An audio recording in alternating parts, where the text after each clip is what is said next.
She built a hidden safe house for women fleeing abusive husbands. The night Dora Simmons showed up at my door, she wasn't wearing shoes. I remember that more than anything else. It was past midnight February, and the ground was frozen solid. She had on a nightgown, just a nightgown, and her left eye was swollen completely shut. She didn't knock once.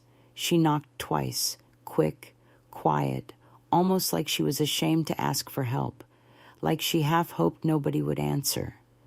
I opened that door, and I froze. I didn't say, "Oh my God," or come in, come in." I just stood there for a second with my mouth open like an idiot. And Dora, this woman who had always been so put together, always had her hair done, always smiled at church like everything was fine. Dora looked at me and whispered, "Please don't send me back." Her lip was split, and she was shaking so hard her teeth were clicking together, and in her arms, wrapped in a dish towel, was her baby girl. Couldn't have been more than 8 months old. I pulled her inside. I didn't even think. I just pulled her inside and locked the door behind her. But to understand why that knock changed everything, why that one night turned into something so much bigger than me, bigger than Dora, bigger than our whole little town, I need to take you back to where this really started. Back to 2 years before that night. Back to when I was still just a widow with too much land and too much time, and an idea that I told almost nobody about. My name is Cecilia Marsh, and I want to say up front, if you enjoy stories like this, take a second to like the video, subscribe, and tell me in the comments where you're listening from. I genuinely read every single one, and please share this with someone who loves real human stories. It means more than you know. Now, where were we? My husband Ray died on a Tuesday, heart attack. He was 58 years old, mowing the back field, and by the time I walked out there with his iced tea, he was already gone. Just like that. 26 years of marriage, and it ended with sweet tea in my hand and silence where his lawnmower used to be. I'm not going to pretend I handled it gracefully. I didn't. I was a mess for about a year. I stopped cooking real meals. I let the garden die. I sat in his chair some nights just because it still smelled like him. My daughter kept calling from Atlanta, asking if I wanted to come stay with her, and I kept saying, "No, I'm fine, I'm fine, I'm fine." I wasn't fine. But somewhere around month 14, something shifted. I started noticing things I think I'd been too comfortable to see before. Maybe grief does that. Cracks you open a little. Makes you look outward when you've been staring inward for so long. What I started noticing was the women in my town. Not in some grand activist way, nothing like that. It started small. I noticed that Jenny Alcott always wore long sleeves, even in July. I noticed that Patricia Webb would flinch, just slightly, barely anything, whenever her husband raised his voice at their kids at the school fundraiser. I noticed that Dora Simmons, who lived 3 streets over, would sometimes sit in her car in the grocery store parking lot for 15-20 minutes before going inside, like she was steeling herself, like she was practicing being okay. I started paying attention, and once I started, I couldn't stop. I'd lived in Harlan Falls my whole life, 52 years. I thought I knew this town, but there's a version of a place that only becomes visible when you're quiet enough to see it. And what I started seeing broke my heart. I had land. Ray and we had 4 acres, the house, the field, and out behind the old oak grove, a storm cellar that Ray had reinforced years back when we had a tornado scare. Big thing, too. He wasn't a man who did anything halfway. Poured concrete walls, proper ventilation, a steel door. We'd used it twice for actual storms, and then just kind of forgot about it. I started going out there in the evenings, at first just to check on it, clean it out a little. Then one night, I sat down there on an old folding chair with a flashlight, and I thought, what if this could be something? I want to be clear. I had no plan. I wasn't some visionary. I was just a lonely widow with a storm cellar and a growing unease about the women around her. That's all it was at first. I didn't tell anyone, not even my daughter, especially not my daughter. She would have told me I was being dramatic or dangerous or both. So I just started doing things quietly. I brought down a cot, then a second one. I put in a small propane heater. I stocked canned food. I ran an extension cord from the shed, so there was a lamp down there, a phone charger, a little battery-powered radio. I put a lock on the inside of the door, a strong one. It took me about 4 months, and when I was done, I stood in the doorway and looked at what I'd made, and I thought, I hope nobody ever needs this, but I knew they would. The first person I told was Marvel Gibson, and she ran the diner on 5th, and she'd been quietly helping women for years in her own way, slipping grocery money, letting people use her back office to make phone calls, that kind of thing. When I told her what I'd built, she went very still.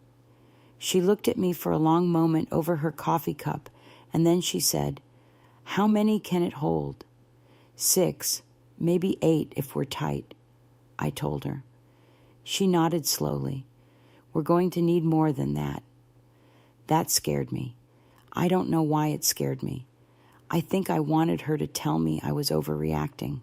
I think I wanted her to laugh a little and say, "Cecilia, honey, this is Harlan Falls, not some city." But she didn't say that. She said we'd need more than 8. And Marvel Gibson was not a woman who exaggerated. That was the moment I understood I'd stumbled into something real, and something that had been there long before me, buried under Sunday dinners and small-town manners, and the unspoken agreement that what happened behind closed doors stayed there. I went home that night, and I sat in Ray's chair, and I said out loud, to nobody, "What are you doing, Cecilia?" And then I went back the next day and started on the second room. For 8 months, the Safehouse sat empty, stocked, ready, but empty, and I started to wonder if maybe I was wrong, if maybe I'd built a monument to my own paranoia, if grief had made me see shadows where there weren't any.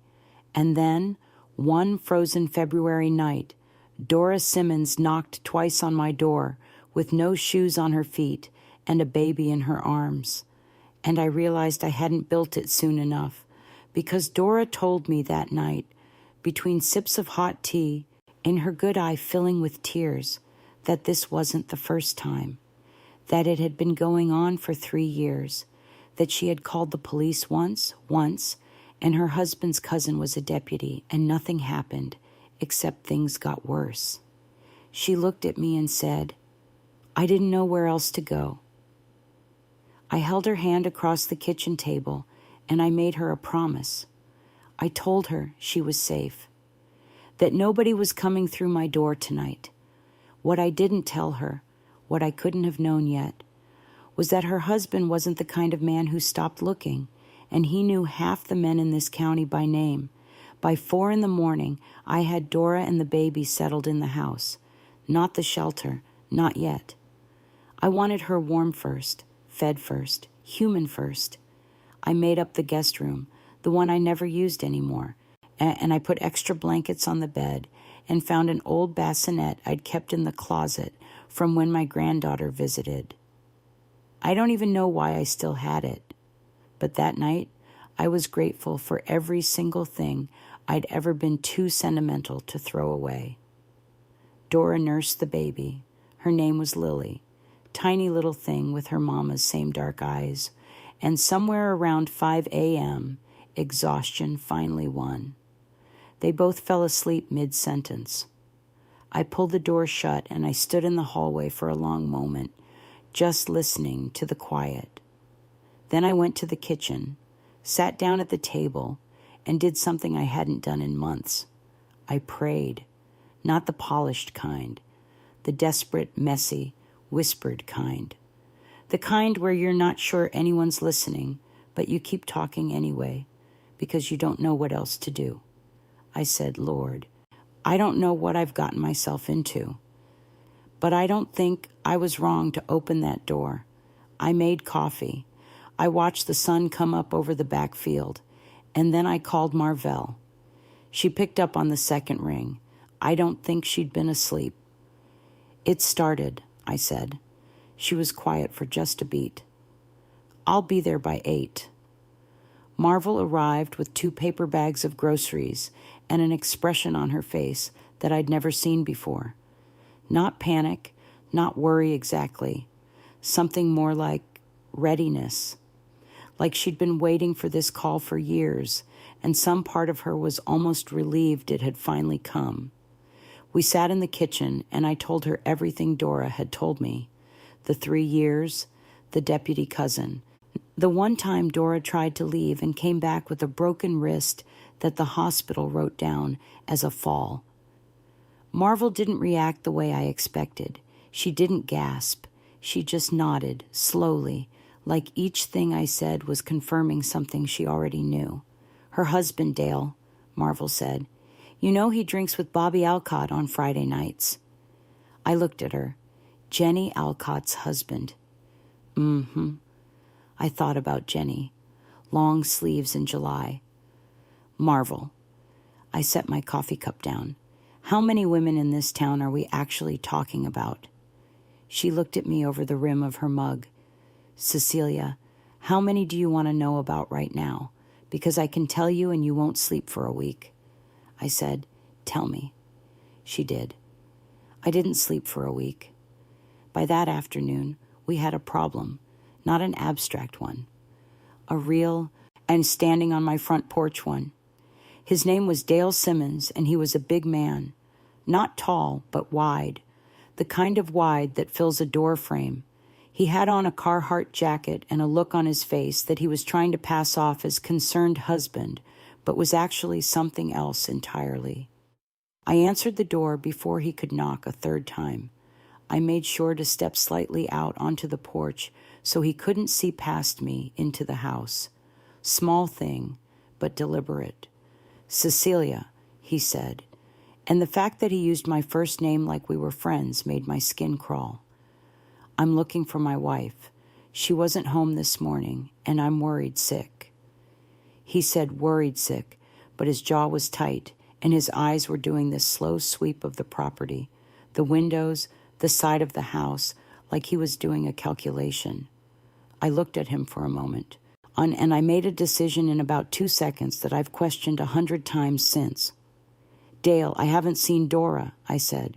Steady voice, calm face. I'm sorry, I can't help you. He held my gaze. You sure about that? I'm sure, I said. I hope you find her. I hope she's safe. That last part was pointed, and we both knew it. His eyes went a little flat. He said, You have a good day, and walked back to his truck slowly. Too slowly. The kind of slow that's meant to tell you something. I went inside, and I didn't breathe properly for about 10 minutes. Dora had heard his voice from the guest room. When I came down the hall, she was standing in the doorway, holding Lily so tight the baby had started to fuss. Her face was the color of old paper. He's going to keep looking, she whispered. I know, I said, which is why tonight, we move you. I hadn't planned to use the shelter so soon.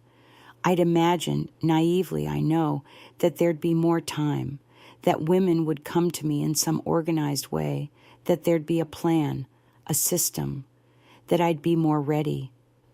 But readiness, I was learning, was a luxury that real life didn't often offer.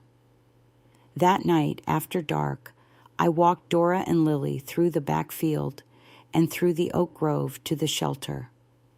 I'd gone ahead earlier that afternoon to run the heater, put fresh sheets on the cot, stock extra formula and diapers that Marvel had quietly dropped off through the back gate. Dora stood at the entrance and looked down the steps, and I watched her face. She was trying not to cry. I know it's not much, I started. It's the safest place I've been in 3 years, she said. And then she did cry, just for a moment. And then she wiped her face, squared her shoulders, and carried her baby down the steps. I locked the steel door from the inside and then unlocked it again to show her how. I made her do it herself twice, so she'd remember it in the dark, in a panic, without thinking. If you hear something and you're not sure, I told her, you lock this and you don't open it for anyone unless they say the word. What's the word? She asked. I thought about it for just a second. Magnolia, I said. No particular reason. It was what came out. She repeated it quietly. Magnolia, like a prayer, like something to hold on to. For the next 3 days, things were almost manageable. Marvel came by each morning with food. Dora stayed below during the day, and we'd bring her up to the house after dark to shower, to sit somewhere that didn't have a concrete ceiling. Lily was a good baby, thank God. Quiet, easy, like she somehow understood that silence mattered right now. Dale came back twice, once the next morning, once 2 days later. Both times I answered the door the same way. Both times I lied to his face without blinking. I'm not proud of how good I got at it. But here's the thing that was starting to eat at me. The thing I couldn't shake no matter how much I told myself everything was under control. Dale wasn't coming alone anymore. The second time, he had a man with him, older, quieter, the kind of quiet that felt less like calm and more like something coiled up waiting. He didn't say anything. He just stood 2 steps behind Dale and looked at my house the same way Dale had, that slow, measuring look. I recognized him. Bobby Alcott, Jenny's husband. I closed the door, and I thought, I'm there comparing notes.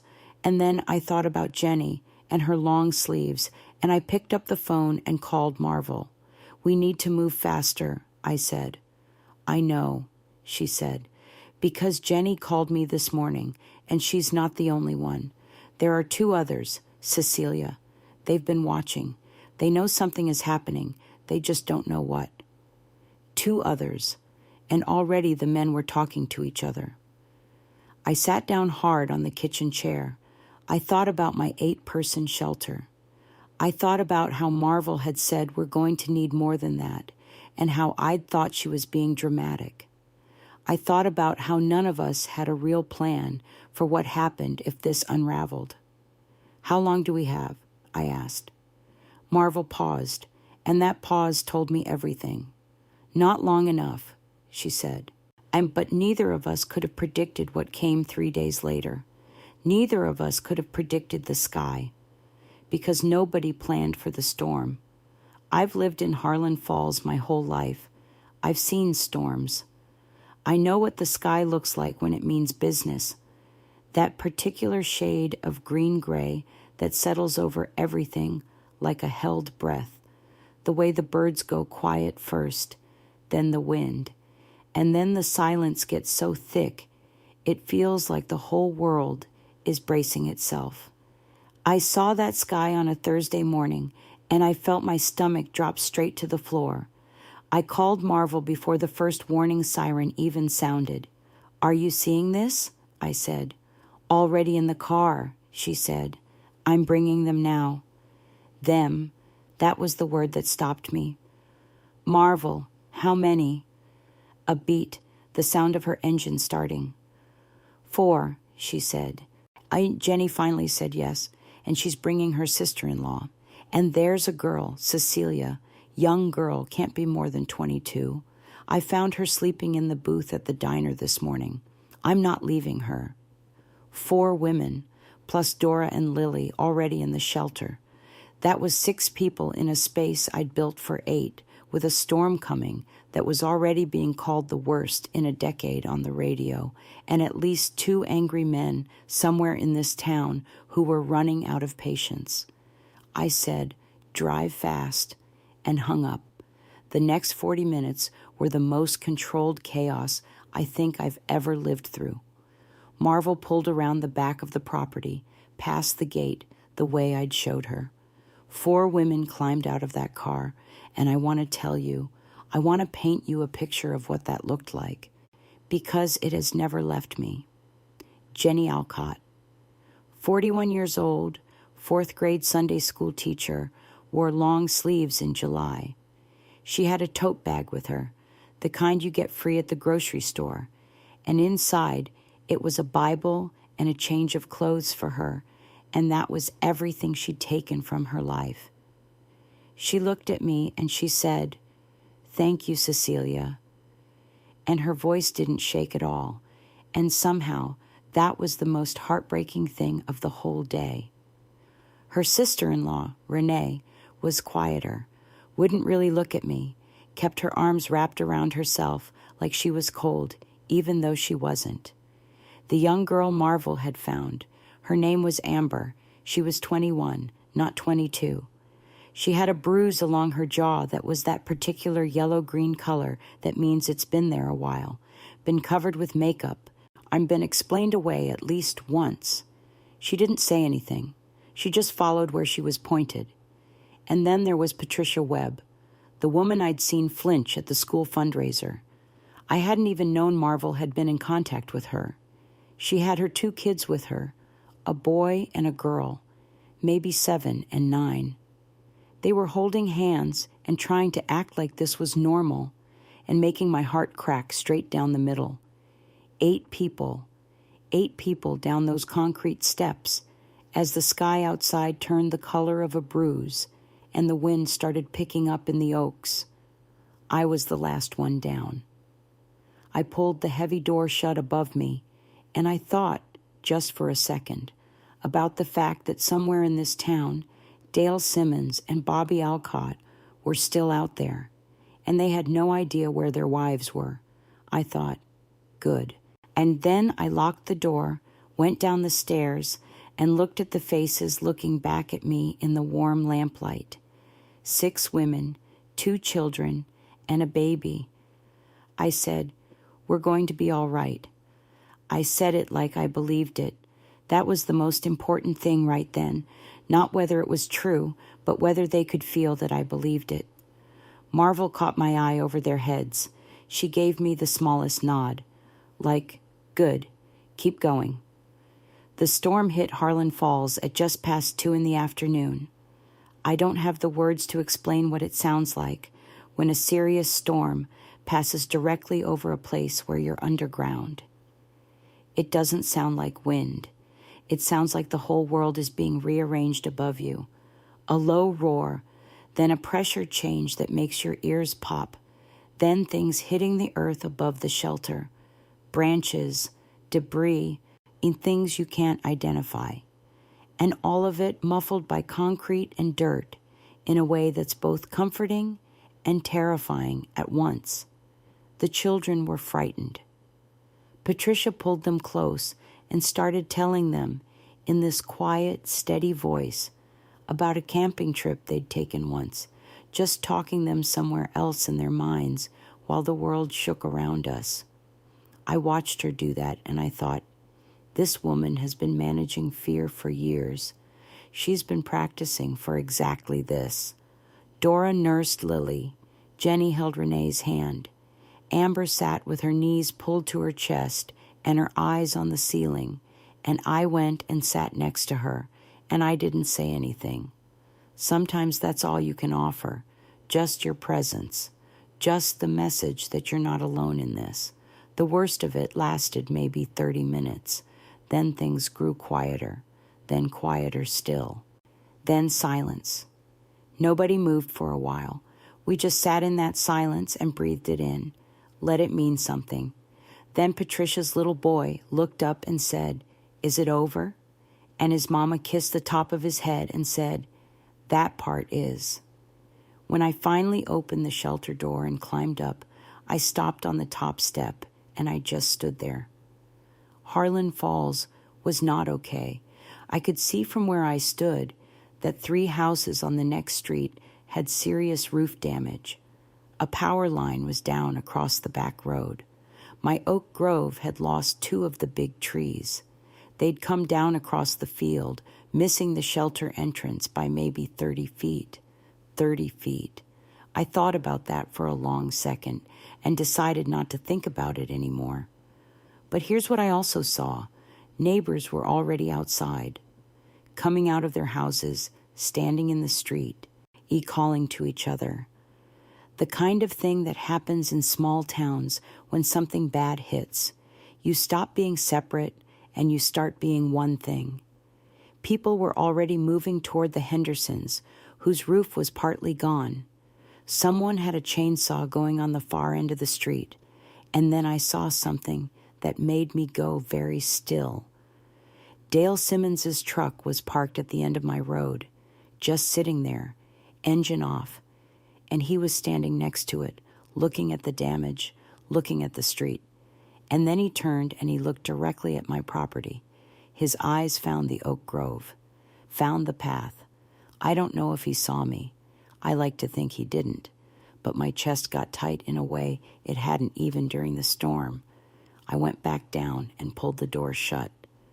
What happened next is the part that still gets me when I think about it, though even now, within an hour, word had spread through the neighborhood that I had space.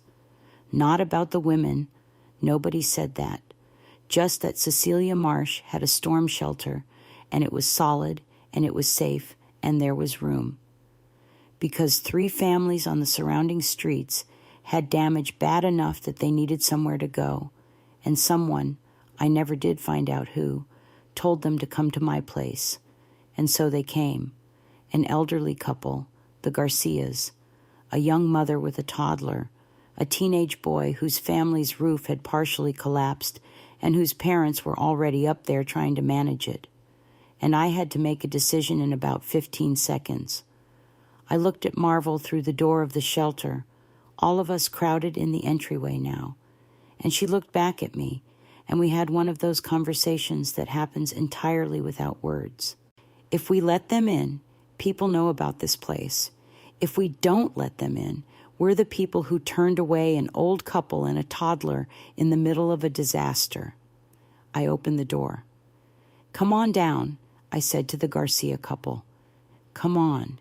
Everybody come in. There's room."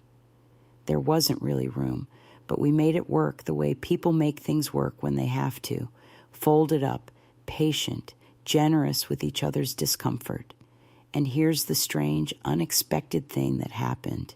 Here's the thing I couldn't have scripted if I tried. The community that came in didn't ask questions.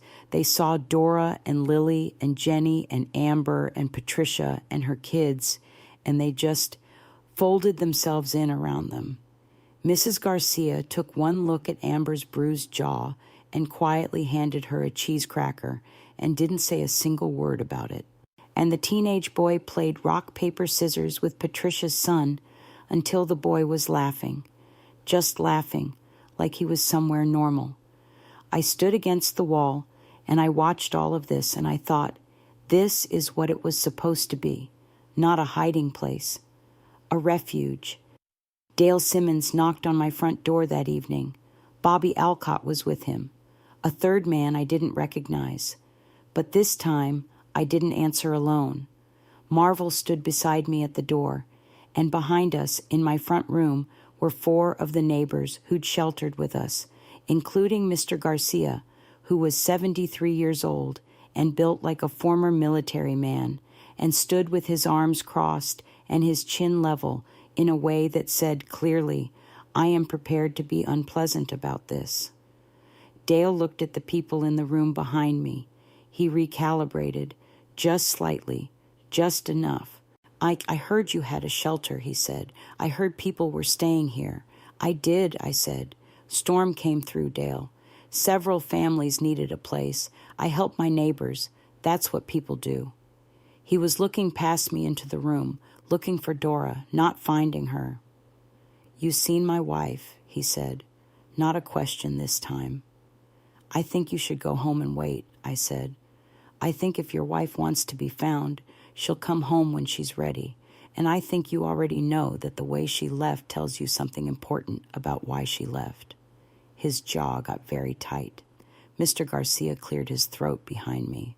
Just once. Just a small sound. Dale looked at me for a long beat. Then he turned and walked back to his truck. Bobby Alcott went with him, hands in his pockets, not looking at anything. I closed the door. My hands were shaking. I didn't let anyone see. Marvel put her hand on my shoulder, just briefly, and then walked back to the kitchen like nothing had happened.